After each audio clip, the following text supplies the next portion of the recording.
Hey everyone, and welcome to another Film Time video. One popular talk show that has been airing for several years now is the show Dr. Phil. Started in 2002, it has been running for nearly 20 years. Starring Dr. Phil McGraw, several guests are brought onto the show who may display psychological or mental issues.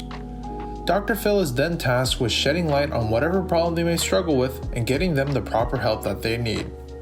However, this job is not very easy.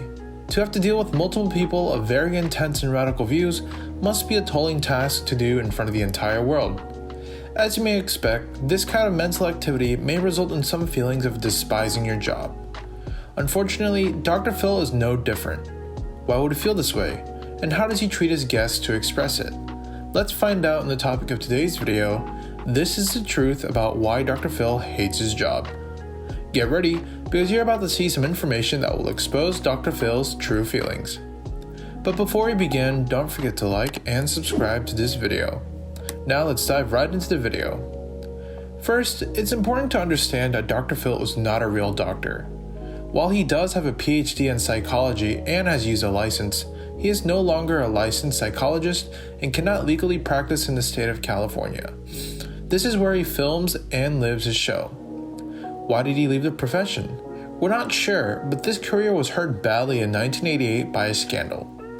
Sarah Jane Morrison, a 19-year-old client of McGraw, alleged that he carried on an unprofessional relationship with her and would touch her inappropriately and intentionally kept her dependent on him. As a result, the Texas State Board of Examiners of Psychologists investigated the accusations, along with claims that Dr. Phil inappropriately provided her with temporary employment while still carrying on a therapeutic relationship.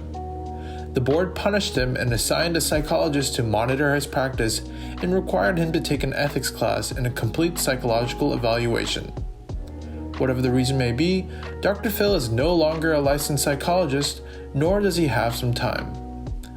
McGraw told the American Psychological Association that he does not see himself as the guest therapist, and he does not consider what he does on the show to be psychology. He also doesn't claim that his show is a substitute for therapy. He acknowledged, "We do not labor under the false impression that we are doing an 8-minute cure." Instead, he believes that the series' primary goal is to let people know that it's okay to treat problems and to get help and deliver unstable information about how to live one's life. That's a fine goal, but Dr. Phil's show regularly exploits people with serious mental illnesses and disabilities for financial and entertainment purposes. He humiliates his guests, many of whom he and his staff put in physical and mental danger. In 2016, Dr. Phil's show tracked down famed actress Shelley Duvall, most well known for her works on films such as The Shining and Popeye. However, it became clear during their conversation that Duvall's mental health had been deteriorating. Their interview got slammed by the public for exploiting her mental illness for cheap laughs and ratings, and many people demanded that Dr. Phil apologize to Duvall and her family.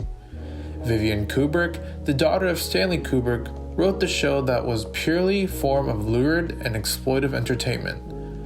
Journalist Ronan Farrow tweeted 7 times about the interview, which he called shameless. In addition, his treatment of addiction is also really bad. In one instance, Todd Herzog, a former winner of the hit reality TV series Survivor, appeared on Dr. Phil's show in 2013. He was there to discuss his ongoing drinking problem.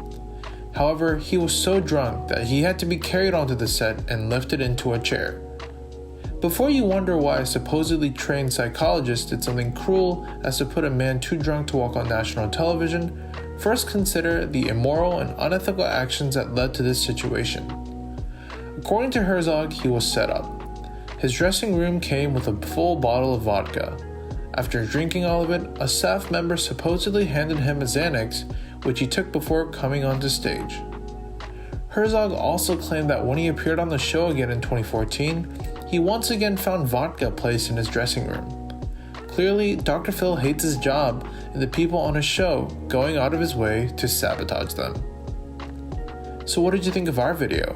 Do you agree or disagree with our evidence of his true feelings of hatred?